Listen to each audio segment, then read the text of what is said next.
أعوذ بالله من الشيطان الرجيم بسم الله الرحمن الرحيم يوم يبعثهم الله جميعا فيحلفون له كما يحلفون لكم ويحسبون أنهم على شيء ألا إنهم هم الكاذبون صدق الله العظيم.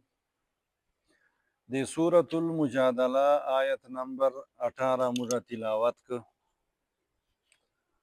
دینا مخچے دا خبر آیت نمبر 17 چې الله تعالی کړی و چې کوم خلکو په الله تعالی باندې ایمان نه او صرف په خله باندې مسلمانان لن تغني عنهم اموالهم ولا اولادهم من الله شيئا دی الله تعالی عذاب نه به اولادونه بچ کی نه به پیسې بچ کی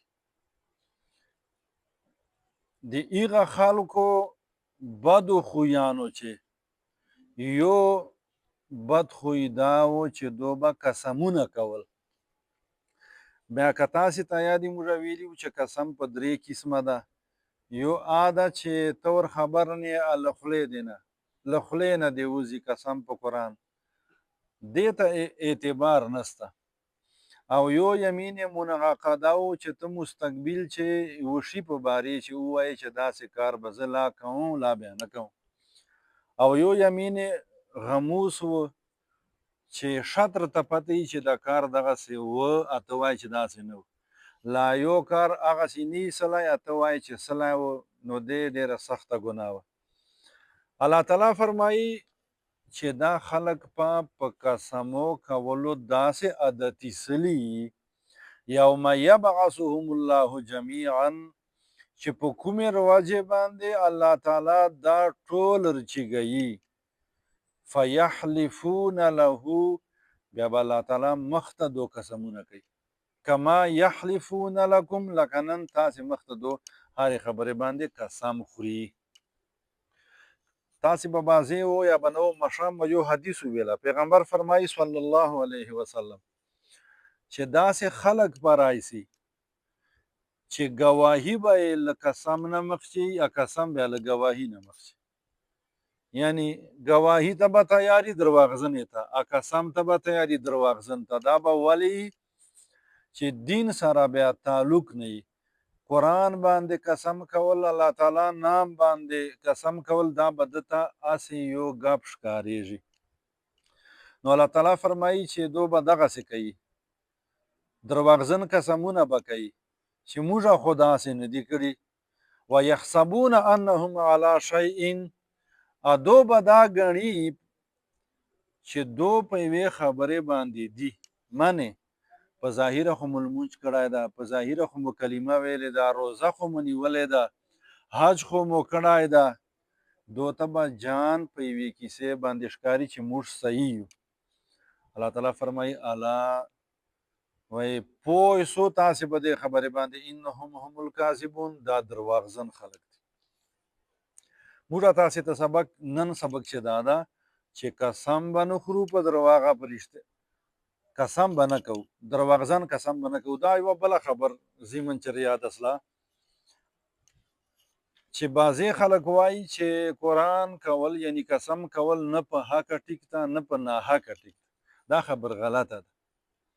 که تا باندې چا یوه دعوه وکړله او هغه سره ګواهان نه وه په تا قسم راته ګناهګار نه وي سیخ یې ورته کوه وکړه ګناهګار یې نه دې ګناه کېږي نه الله تعالی خو ته مجرم یې. ځکه چې قرآن پاک باندې اعتماد کولای کېږي الله تعالی نام باندې اعتماد کولای کېږي نو ته خپل جان په خلاصه وایست ها چې ګرامې بیا قسم کیا ګناه پټه دې ته بیا یمین غموس وایي چې په دې دنیا چې بیا کفاره نسته ده. استحوذ دې نه بعد الله تعالی فرمایي استحوذ علیهم الشیطان شیطان دو باندې کنټرول حاصل کړای ده فانساهم ذکر الله نو دونه یې د الله تعالی ول یاد ویر کړای ده. اولئک حزب الشیطان الله تعالی فرمایي دا چې کوم خلق دي دا شیطان وال ټولای ده. چې کوم خلق د الله تعالی هغه فرمایي کنه چې ذکر کوونکي دا په مثال د زمدود یا نه ذکر کوونکي دا په مثال د مړو دي. نو دا چونکې د یهودو بیان شوی دا خو ایغه غلط خوی بیانوي. الله تعالی ذکر بدو نه کاوه خلکو مخ چې بیا کاوه چې ګوشي بسله بیا نه کاوه. موږ ته دا اشاره ده چې موږ به داسې نه کوو. اوس دا یوه خبر زده کو چاته داسې نه سو ویلی چې ته اوس منافق یې، یعنی په زړه د ایمان نسته په خولې د ایمان سته. ولې ته له زړه خبرې بلکې پیغمبر علیه السلام ټیم چې داسې یوه واقعه وسله یوه صحابي نه داسې استقبال ته خلک ورته وتلي ولل غیر مسلم ولل و مسلمانان سلي ده دا ګمان وکړه چې لکه چې مسلمانان نه دي. نو چې بیا کله مړه کړو پیغمبر علیه السلام ته دا خبره ورسېدله پیغمبر علیه السلام ورته وفرمایل چې ای الله زه د فلانکي خان دغ فعل ذمهوار نه یم.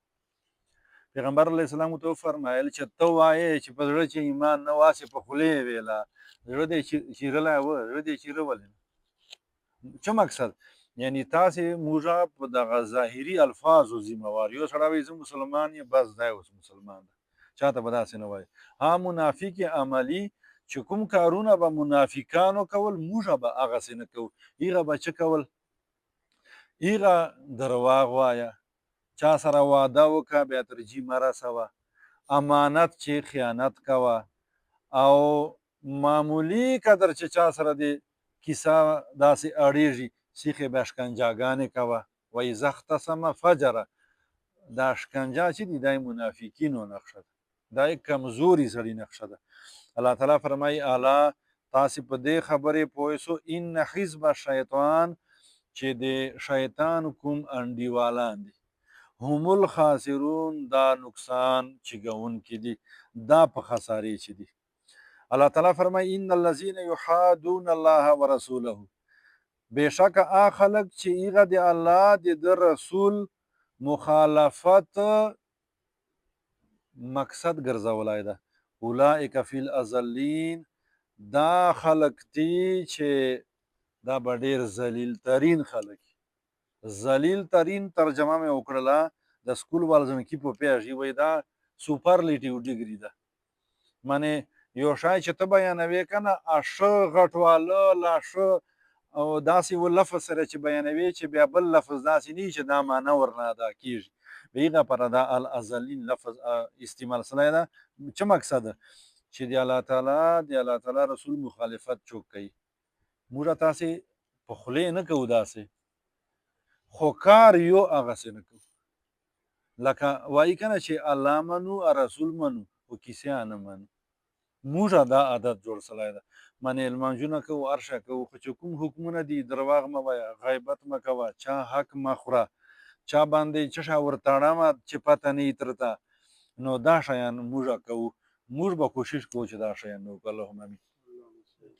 اللهم صل على سيدنا ومولانا محمد ربنا فاغفر لنا ذنوبنا وكفر عنا سيئاتنا وتوفنا مع الابرار.